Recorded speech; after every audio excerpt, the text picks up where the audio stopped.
Hi everyone. As promised earlier, today I was going to prepare a video on CSAT, but I thought before anything else, this doubt is more important to address so that the dilemma, the doubt echoing in your head gets settled down. That whether you should attempt 2023 prelims if you are not mains ready by now. और यहाँ पे basically दो doubt आता है, या तो आपका optional तैयार नहीं होगा। आई नो मैनी पीपल जिनका अभी तक 50% ऑप्शनल तैयार है, और जो दूसरा डाउट आता है वो जीएस मेंस को लेके है। मे बी अभी तक आपने जो जीएस के टॉपिक्स हैं जो मेंस में आते हैं उनके नोट्स प्रिपेयर नहीं किए होंगे, उनको इन डेप्थ पढ़ा नहीं होगा।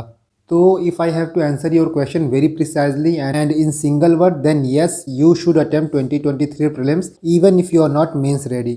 See why I am saying this. I'll try to be very practical and very pragmatic in my approach while explaining you the reason behind this.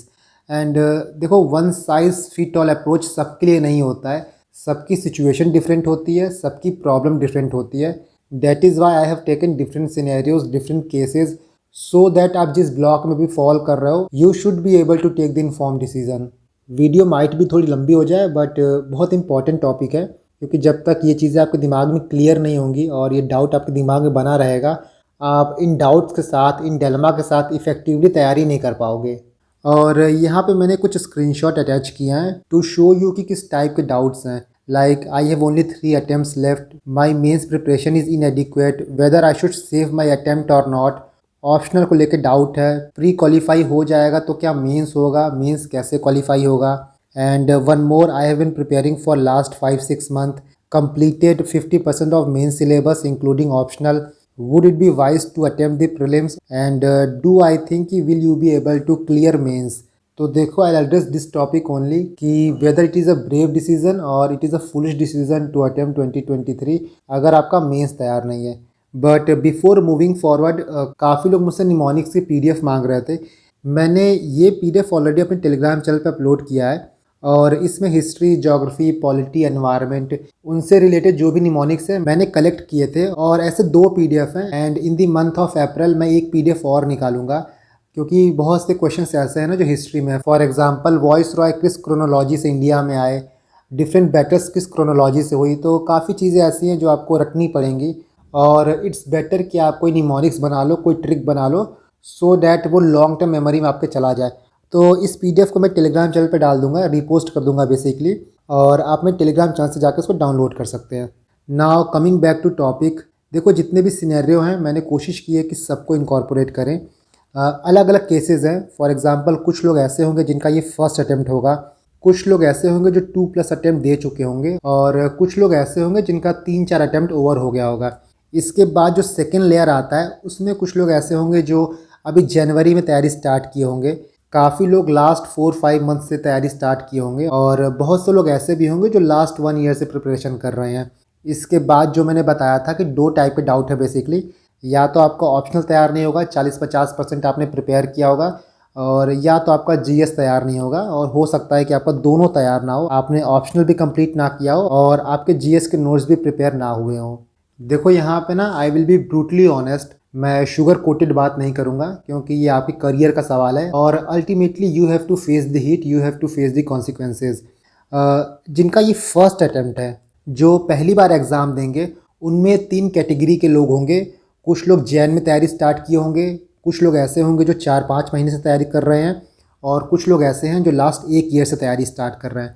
तो देखो, जो अभी स्टार्ट किए हैं तैयारी, जनवरी में स्टार्ट किए हैं, उनको मैं क्लियर कट तरीके से और स्ट्रेट फॉरवर्ड वे में ये बोलूँगा कि आप 2023 का प्री मत दो, क्योंकि आपके पास अभी इन डेप्थ नॉलेज नहीं है। आपने अभी तक वो एनालिटिकल अप्रोच डेवलप नहीं की होगी जो मेंस को क्लियर करने के लिए रिक्वायर्ड है। साथ ही अगर आपने जैन 23 में तैयारी स्टार्ट की है, डेट मीन्स कि 1 महीना पहले, 2 महीना पहले, तो आपका ऑप्शनल भी तैयार नहीं होगा, और जो बाकी जीएस के सब्जेक्ट्स हैं उनको भी आपने टच नहीं किया होगा। तो for them it's a complete wastage of attempt, complete wastage of time कि आप 2023 का प्री दो। बट जो फर्स्ट अटेम्प्ट देने वाले हैं और जिन्होंने 4-5 महीने से तैयारी स्टार्ट कर दी है, या फिर जिन्होंने 1 साल पहले से स्टार्ट किया है, तो फॉर देम देखो, इट्स योर फॉल्ट कि आप इस सिचुएशन में हो। आप अगर 4-5 महीने से तैयारी स्टार्ट कर रहे हो तो आपका एटलीस्ट ऑप्शनल कंप्लीट हो जाना चाहिए था। आपने ऑप्शनल कंप्लीट नहीं किया है, आपने जीएस के प्रॉपर नोट्स प्रिपेयर नहीं किए हैं, तो आप फॉल्ट पे हो, आपकी गलती है। आपके पास सफिशिएंट टाइम था चीज़ों को प्रिपेयर करने का, बट जो हो गया सो हो गया। यहाँ पे हम उसकी बात नहीं कर रहे हैं। यहाँ मेन बात है कि आप प्री दो या ना दो। तो टू दोस्त जो फर्स्ट टाइम देने वाले हैं और जिन्होंने या तो 4-5 महीने से या फिर 1 साल से तैयारी स्टार्ट की है, उनको मैं ये सजेस्ट करूँगा कि आप 2023 का प्री दो। रीज़न क्या है, क्या इसके पीछे लॉजिक है, इसकी बात हम थोड़ी देर बात करेंगे। इसके बाद जो 2 ग्रुप और आते हैं जिन्होंने 2+ अटेम्प्ट दिया है या फिर जिनका 3-4 अटेम्प्ट हो चुका है, तो अगर उनका ऑप्शनल अभी तक तैयार नहीं है, डैट मीन्स कि you are not taking this exam very seriously. I am sorry to say but this is the bitter truth, और ये चीज़ आपको रियलाइज़ होना चाहिए। मैं आपके साथ एक छोटा सा इंसिडेंट शेयर करता हूँ। लास्ट ईयर क्या था कि मैंने एक बंदे को गाइड किया था, और जब उसने मुझे अप्रोच किया तब जो कन्वर्सेशन मेरी उनके साथ हुई थी, उस टाइम पे मैंने उनसे एक सवाल पूछा था कि आपका प्री क्लियर नहीं हो रहा है, चलो कोई बात नहीं, बट मैं ये एज्यूम कर सकता हूँ ना कि आपका मेंस तैयार होगा एटलीस्ट। तब उन्होंने कहा कि नहीं, मेरा प्री क्लियर नहीं हो रहा था। तो फिर प्री क्लियर ना होने के बाद मैं फिर से प्री पढ़ता था, और वो जो अप्रोच है, वो जो साइकिल है, उसी तरह चलता रहा। वो प्री मेंस के चक्कर में ऐसा फंसे कि वो अभी तक मेंस रेडी नहीं है। तो जो ये सिचुएशन आता है ना, इसमें टोटली आपका फॉल्ट है, और सबसे बड़ा यही रीज़न है, इस साइकिल को तोड़ना है। इसीलिए मैं आपको कह रहा हूँ कि आप प्रीलिम्स देना। तो आइडियली टू समराइज़, जिनका फर्स्ट अटेम्प्ट है, जिनका 2+ अटेम्प्ट हो चुका है, जो 3-4 अटेम्प्ट दे चुके हैं, और जो 4-5 महीनों से तैयारी कर रहे हैं या फिर 1 साल से तैयारी कर रहे हैं, उनको 2023 का प्रीलिम्स देना है। तो देखो, जब आप प्री दोगे, 2 सिनेरियो आपके सामने आएगा। या तो आपका प्री क्वालिफाई होगा या तो क्वालिफाई नहीं होगा। टू बी वेरी ऑनेस्ट, इन 3 महीनों में अच्छे से पढ़ लिए तो बहुत आराम से आपका प्रीलिम्स क्वालिफाई हो जाएगा, बहुत आराम से। और लोग क्वालिफाई करते हैं क्योंकि आप ऑलरेडी 4 से 5 महीने या फिर 1 साल से तैयारी कर रहे हो, तो बेसिक नॉलेज आपके पास होगा। ऐसा नहीं है कि आपको ज़ीरो से स्टार्ट करना है। थोड़ी सी आपको अप्रोच बदलनी होगी, थोड़ी सी स्ट्रेटेजी बदलनी होगी, और कॉन्फिडेंट रहो कि आपका प्री क्लियर हो जाएगा। यहाँ पे आपको कोशिश करना है, आपको ट्राई करना है कि जो गलतियाँ पहले हुई हैं वो गलती आप रिपीट ना करो। अपना 200-300% दो इन 3 महीनों में, ताकि आपका एटलीस्ट प्रीलिम्स क्लियर हो जाए। और मेन टॉपिक इस वीडियो का यही है कि आपका प्री क्लियर हो जाएगा मान लीजिए, बट आप मेंस रेडी नहीं है, तो क्या फ़ायदा हुआ प्री क्लियर करके। इसको हम ना कैलेंडर के हिसाब से समझते हैं। देखो, आज 28 फ़ेब है और आपके पास 3 महीना है। 28 मई को आपका प्री का एग्ज़ाम है। 28 मई के बाद यूपीएससी बहुत जल्दी भी रिज़ल्ट निकालता, तब भी 15-20 दिन लग जाएगा। तो आप ये मान के चलो कि जून के 3rd-4th वीक में आपके प्री का रिज़ल्ट आएगा। जब तक प्री का रिज़ल्ट नहीं आता, आप उसी डिलेमा में रहते हो कि हमारा प्री क्लियर होगा कि नहीं होगा।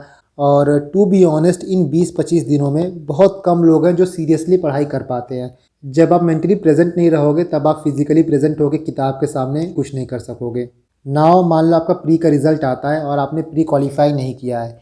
इन डैट केस क्या होगा ना कि आप बैक टू स्क्वायर वन आ जाओगे और वो डोरमेंट फेज़ में चले जाओगे, क्योंकि नेक्स्ट एग्ज़ाम आपको दिखेगा 1 साल बाद, और फिर से आप पुराने फेज़ में चले जाते हो। आपके पास टाइम रहता है 1 साल का ऑलमोस्ट, और हम सभी जानते हैं ये चीज़ कि जब टाइम ज़्यादा होता है तो टाइम वेस्ट भी उतना ज़्यादा होता है। वापस आप बैक ऑन ट्रैक आओगे जुलाई-अगस्त तक। इसके बाद आप 2-3 महीना पढ़ाई करोगे, सितंबर, अक्टूबर, नवंबर, दिसंबर। इसमें आपको ऑप्शनल कंप्लीट करना होगा, जीएस कंप्लीट करना होगा, और इसके बाद जब जैन में आओगे, वापस आप प्री के मोड में आ जाओगे। आपके पास शॉर्ट टर्म में कोई गोल नहीं रहेगा अचीव करने के लिए।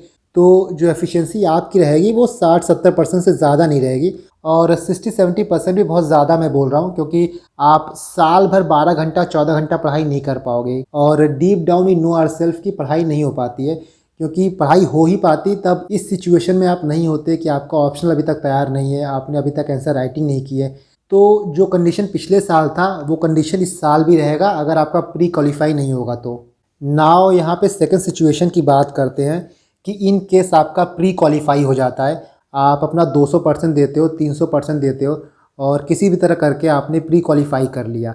मेंस आपका 100% तैयार नहीं है, बट आपका प्री क्वालिफाई हो गया है। तो यहाँ पे देखो क्या क्या बेनिफिट आपको मिलता है। सबसे पहला एडवांटेज, जो सबसे बड़ा एडवांटेज है, वो ये है कि आपका जो कॉन्फिडेंस है वो स्काई लेवल हाई हो जाएगा। तो आपकी मेहनत करने की जो कैपेसिटी है, आपकी मेहनत करने की जो कैपेबिलिटी है, वो भी 2-fold 3-fold इंक्रीज़ हो जाएगा। रीज़न बीइंग कि आपको शॉर्ट टर्म में टारगेट दिखेगा। आपको ये दिखेगा कि आपने 5 से 6 लाख लोगों को बीट करके 11-12 हज़ार में अपना नेम रजिस्टर कर लिया है, और 3 महीने बाद आपको मेंस का एग्ज़ाम देना है। जितना आप साल भर में नहीं पढ़े रहोगे, उससे कहीं ज़्यादा आप इन 3 महीनों में पढ़ लोगे, क्योंकि मेंस आप दे रहे हो, once in a lifetime opportunity है और कैसे भी करके आपको मेंस क्लियर करना होगा। मैं इसलिए बोल रहा हूँ ना कि आपके पास टाइम कम रहेगा। आप एटलीस्ट इन 3 महीनों में आपका मेंस क्लियर हो ना हो ये डिफरेंट चीज़ है, बट इन 3 महीनों में आप सारा मेंस पढ़ लोगे। आपके पास कम टाइम रहेगा तो जो एथिक्स को मान लीजिए आपने सोचा होगा कि आप 1 महीना देंगे, आप इन 3 महीनों में 10, 12, 15 दिन में एथिक्स कंप्लीट कर दोगे। आप एक बार एटलीस्ट अपने ऑप्शनल्स से गो थ्रू हो जाओगे, क्योंकि मैं बहुत लोग को जानता हूँ जिन्होंने अभी तक हो सकता है पेपर 2 भी पढ़ा ना हो। एटलीस्ट आपको जब पता होगा कि 3 महीने बाद आपको मेंस देना है, तब आप कैसे भी करके फॉर द सेक ऑफ कि आपको एग्ज़ाम देना है, आप एक बार मेंस के सिलेबस को टच कर लोगे, सब चीज़ें पढ़ लोगे, सब चीज़ों से फेमिलियर हो जाओगे। और यही बहुत इंपॉर्टेंट है, मेन ऑब्जेक्टिव यही है।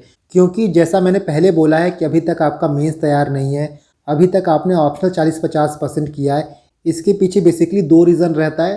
पहला ये कि आपको लगता है कि आपके पास टाइम बहुत है, 1 साल बाद एग्ज़ाम देना है, और जो सेकंड रीज़न है वो ये है कि आपको शॉर्ट टर्म गोल नहीं दिखता है। मान लो इतना सब कुछ करने के बाद भी आपका मेंस क्लियर नहीं होता है, तो नेक्स्ट अटेम्प्ट के लिए एटलीस्ट ये सिचुएशन में आप नहीं रहोगे कि आपका 40% ऑप्शनल तैयार नहीं है, आपका 50% जीएस तैयार नहीं है। नेक्स्ट अटेम्प्ट में आपकी सिचुएशन क्या रहेगी? आपका ऑप्शनल तैयार हो चुका है, आपने एसए की टेस्ट सीरीज भी लगाई है, आपका एथिक्स कंप्लीट हो चुका है, आप बेसिक मेंस के सिलेबस को जान गए हो, जो चीज़ें करना है उसके ऊपर ही करना है अब। तो आई होप कि आप समझ रहे होगे जो मैं कन्वे करना चाहता हूँ। और देखो, आप गारंटी तो किसी भी चीज़ की नहीं है। आप बहुत लोग को जानते होगे जो प्री क्लियर कर चुके हैं, इवन जो सर्विस में हैं फिर से एग्ज़ाम देते हैं तो उनका एग्ज़ाम क्लियर नहीं होता है। तो यहाँ पे आप गारंटी किसी चीज़ की नहीं ले सकते हो। जिस चीज़ की आप गारंटी ले सकते हो वो सिर्फ इस चीज़ की है कि आपके पास जो सिलेबस है, जो टॉपिक्स है, एटलीस्ट उनको प्रिपेयर कर लो। आप अपनी तरफ से 100% तैयारी कर लो, और वो आप तभी कर पाओगे जब आप अपने कंफर्ट जोन से बाहर आओगे, अपने लिमिट को पुश करोगे। तो मुझे लगता है कि अब कोई डाउट नहीं होना चाहिए। अगर आपने 4-5 महीनों से तैयारी स्टार्ट की है, 1 साल से तैयारी स्टार्ट की है, तो बिंदास होके फ्री माइंड होके आप प्रीलिम्स का एग्ज़ाम दो। टारगेट बनाओ कि कैसे भी करके आपको इस बार का प्री क्लियर कर लेना है, ताकि आपको मेंस का टिकट मिल जाए और वो 3 महीना आप बहुत अच्छे से यूटिलाइज़ कर पाओ। और जो एक पीस ऑफ माइंड रहता है, जो एक फीलिंग रहती है कि मैं मेंस देने वाला हूँ, उस फीलिंग के साथ आप मेंस की तैयारी करो। क्योंकि आपका प्री क्लियर नहीं होगा तब भी आप मेंस ही पढ़ोगे, बट वो फीलिंग नहीं रहेगी, वो सिचुएशन नहीं रहेगा।